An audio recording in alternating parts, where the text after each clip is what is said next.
In today's video, I just wanted to give you a bit of an overview to what the process is for learning technique in the way that I approach it. As you may know, my approach to technique tends to be mostly centered around the anatomy and physiology of the voice, having an understanding of what it is that we're actually physically doing with the mechanisms of the voice when we want to achieve a certain sound or a certain experience of making that sound. This gives you clarity in a sense of knowing why you are practicing a certain exercise, instead of just kind of practicing an exercise because someone told you it would help and not really understanding why you're doing it or what it's going to feel or sound like when it does work. So an overarching skill and awareness and sense that you're going to be developing as we work on this stuff is something called interoception. So your interoception is your sense for what things physically feel like on the inside of your body. So if you can feel your stomach gurgling, or you can feel your heartbeat or your pulse, those things are interoception, your sense for what things feel like on the inside of your body. So if we want to be able to control certain mechanisms in our voice in order to achieve the sound that we're looking for, we need to develop this sense of what it actually feels like to do that thing, to move this mechanism onto this setting, to make this particular sound. You may notice that your ears can sometimes be unreliable. What you think you sound like may not necessarily be what you actually sound like externally. If you've ever heard yourself recorded, you may have gone through this experience. But we can develop more of a sense of what it feels like internally. This is going to be really useful if you do end up playing gigs where sometimes the foldback is not great and you can't hear yourself, but you can rely on this really excellent interoceptive sense that you have developed. So as we're learning to adjust our vocal mechanisms, put them on different settings to achieve certain sounds or achieve more ease while doing certain vocal tasks, you're going to need to develop this internal awareness to know what it feels like to do that thing, so that you're not just relying on what it sounds like. So the process when I'm working with someone usually goes like this.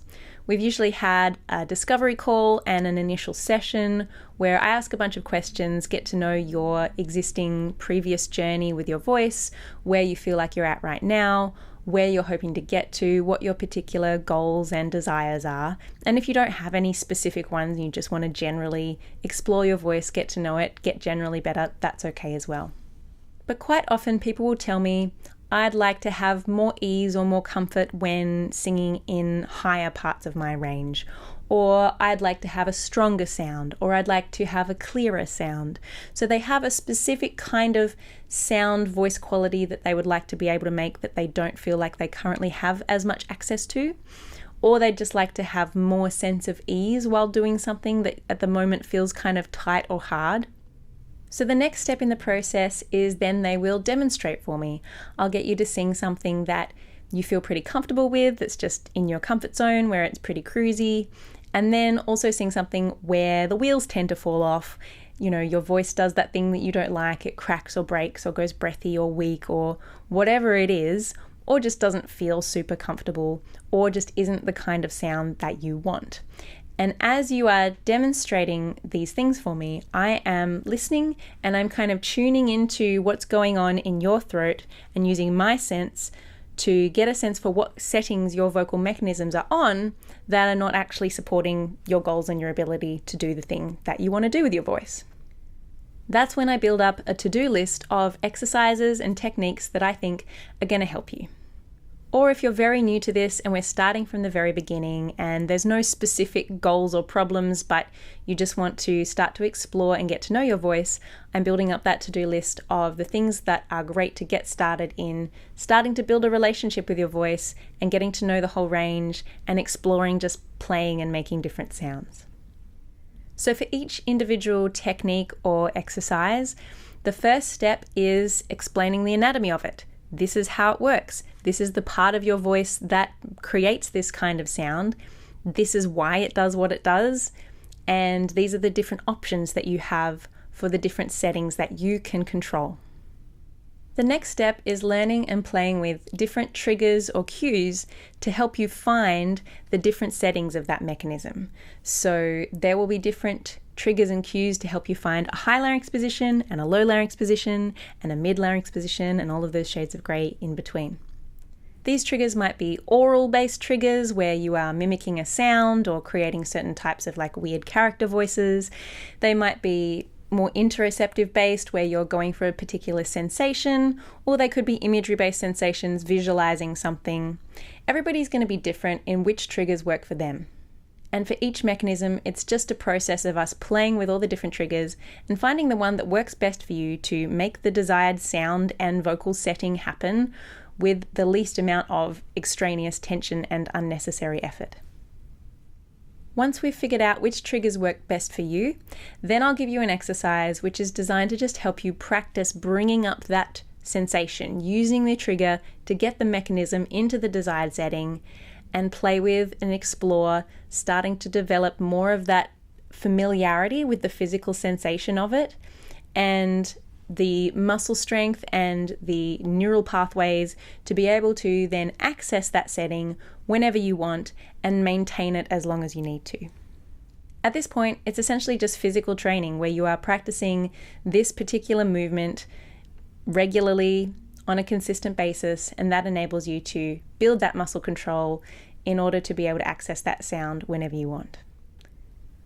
We will also, of course, apply this trigger and that sensation to the section of the song that you're working on where you want to be able to access this kind of sound. So over time, as you practice the trigger, getting used to the sensation, practicing the exercise, doing it on songs, you will eventually not need the triggers anymore and you won't need to be practicing the exercises all the time. So the goal is not to do the exercises forever. The goal is to use the triggers to help you develop the awareness of the physical sensation, that interoceptive sense. And once you know what it feels like to make a certain sound, you have the choice to just access that feeling whenever you want to.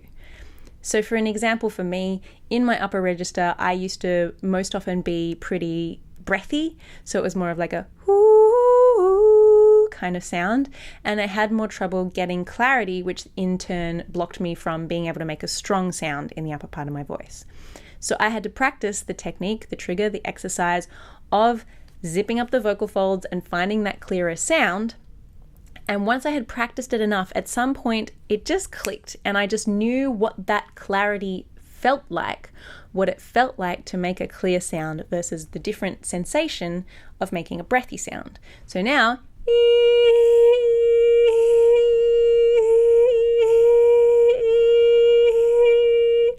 I can just make that choice whenever I want. I can choose clear, I can choose breathy, I've got the shades of grey in between, and that's because I know what it feels like and I have access to that sensation whenever I want. I have that control.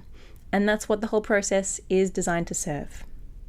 And once you've built it in like that, and it's something that you have easy access to, and you've played with it in different kind of musical contexts, as an artist, you build that into your emotional expression that kind of happens automatically. So you don't have to necessarily consciously think about, am I going to make a clear or a breathy sound here? You have more of an intuitive sense of what the right choice is going to be for you to make in the moment while you're performing to evoke the emotion and tell the story the way that you want to do it. So that's pretty much the overview of how learning technique in this way works. Remember, when you are learning these new things, take the new things one thing at a time. So if you're learning 2 or 3 different techniques, you want to practice them in isolation. Just focus on the tongue height if that's what you're doing. Just focus on your false fold retraction. Don't try to do them both at the same time because it will be too much. It's like when you're juggling, right?